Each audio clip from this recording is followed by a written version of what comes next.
Welcome to my Days of Our Lives official. I hope everyone is having a wonderful day. Before we begin, please hit the subscribe button and give this video a thumbs up.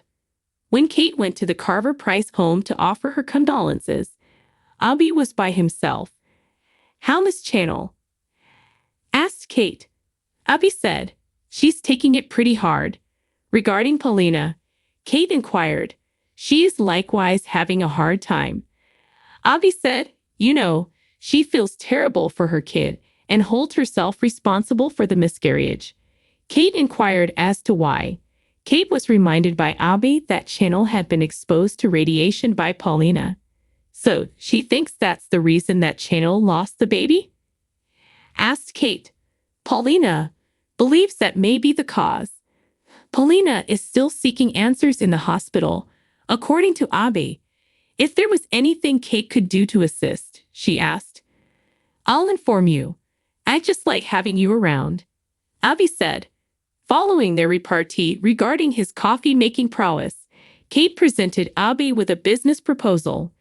Kate clarified that her goal was to create a TV program. "Obviously, it would be a learning curve for both of us," added Kate. Kate maintained that Gabi and her were a fantastic pair. "Also, Gabi, I really miss working with you," added Kate.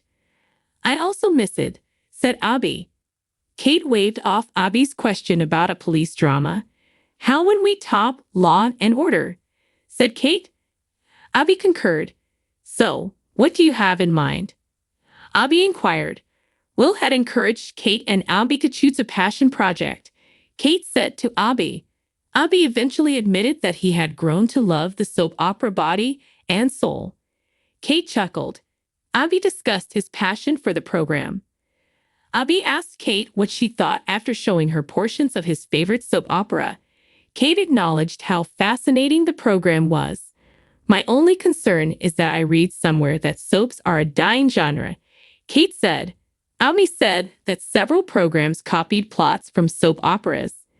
"Perhaps we could film it here, and maybe that would be less expensive," Kate said. Kate said that she could invest and that she knew of a few others who may as well. Gabi smiled. Gabi said, "I think we're going to do this." Kate recommended that they begin their investigation. "I'm ecstatic," Kate said. Gabi concurred. Paulina questioned Kayla at the hospital about Channel's release. Channel seemed fine on the outside, but Kayla claimed she had no idea. "Is there anything I can do to help?" Kayla inquired. Paulina said that she hadn't been able to get any sleep since she wasn't sure whether Channel was hurting because of her. Miscarriages are more common than people think, and it could have been caused by any number of things, Kayla said. The physicians, Paulina said, had not ruled out the possibility that the radiation was the culprit. "Channel holds me accountable? I'm to fault. I must therefore know. Is it possible to determine with certainty what caused my daughter to miscarry now?" Paulina inquired. Kayla reminded Paulina that she needed Channel's permission to discuss the chart, even if she had consented to look at it. "That's okay. At least he won't have to deal with the ambiguity, even if it turns out that I was at fault," Paulina said. Channel informed Johnny about her dream while sniffling back tears in her hospital room. "We had attended our baby shower, and I had this enormous tummy. Our whole family and circle of friends was there, and everyone was so eager to see our kid," Channel said. Johnny grinned at Channel as she recounted the shower. "Oh, Johnny, I was so joyful. And you were too," muttered Channel. Johnny grinned at Channel, a tear streaming down his face. "And then I woke up, and I realized that we would never, ever meet Noel or Noel because he or she is no longer with us," said Channel. Channel began to cry, and Johnny got into her bed to comfort her. Channel asked Johnny whether he had spoken to Pete and Russo after she had cooled down. Johnny gave a nod of his head. "I left him a message last night, but I haven't heard back from him," Johnny said. Johnny pointed out that the director was preoccupied with more important matters than his being gone. Pete called Johnny and left a message on his phone. Johnny stopped the phone discussion after a short while. On set, Johnny acknowledged that he had been replaced. Maybe you could join the production at a later time, stated Channel. With a laugh, Johnny said he would rather be with Channel than any wheelchair out of her hospital room, while Paulina was pacing the corridor. Are you going home? Paulina inquired. As Johnny informed Paulina that Channel had been freed by Dr. Green, Channel turned her back on her. Paulina wanted to speak out before Johnny began wheeling Channel away. Channel snarled, I don't want to talk right now. It won't take long, I swear. All I want to do is apologize. I would act differently if I could go back in time, and you have my undying love.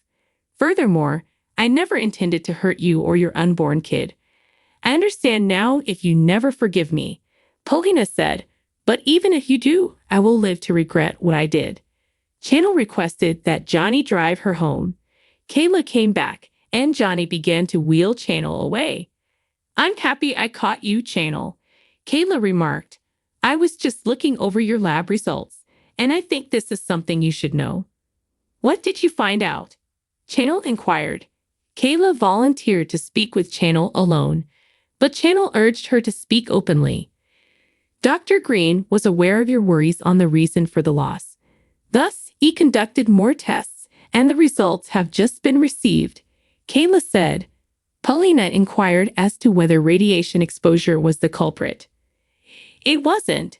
It is known that you had a partly molar pregnancy. It is an event that occurs during conception. It's not very common, and I can provide you with further information on it if you'd like. However, the fetus wasn't viable from the start, according to Kayla. Channel inquired as to if it meant she would constantly miscarry. Yes, Kayla nodded.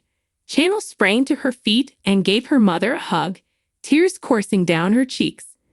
Ma, I am so sorry that I blamed you for everything, Channel said. You quiet down, Paulina emphasized. You have nothing at all, nothing to apologize for, Channel said. But I was so mean to you, so cold. Channel was assured by Paulina that everything will work out. Kayla told Channel they would have to keep an eye on her for a few months. Johnny questioned, worried. It's unlikely, but just to make sure there's no complications, Kayla said. Paulina was worried and asked Kayla if she could keep an eye on Channel from LA. Channel said that they had made the decision to remain in Salem. Thus, it was not required. When Stephanie paid Marlena a visit at the penthouse, she informed her that Steve had left the hospital. But I'm guessing you didn't ask me here for an update on my dad, Stephanie said. Stephanie was notified by Marlena that Everett had not improved. Marlena said, Bobby is still in control. Marlena clarified that because Stephanie was familiar with Everett, she and the Bayview staff wanted her to speak with Bobby. That's why you asked me here, stated Stephanie. Marlena gave an affirmative nod. Despite their strong relationship, Stephanie acknowledged that she had not spent enough time getting to know Everett. Wouldn't a relative be better? Stephanie inquired. Marlena said that she didn't know anything about Everett's lineage.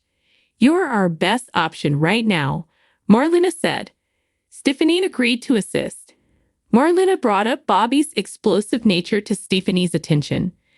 I'll take any and all measures to win Everett back, Stephanie said. Abby questioned Paulina about her conversation with Kayla when she got home. Abby was informed by Paulina that Kayla had verified the cause of the miscarriage. The pregnancy wasn't viable from the moment of conception, stated Paulina.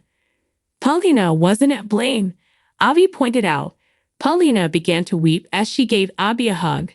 Thanks for watching. If you like this video, so please don't forget to subscribe my channel and don't miss any update.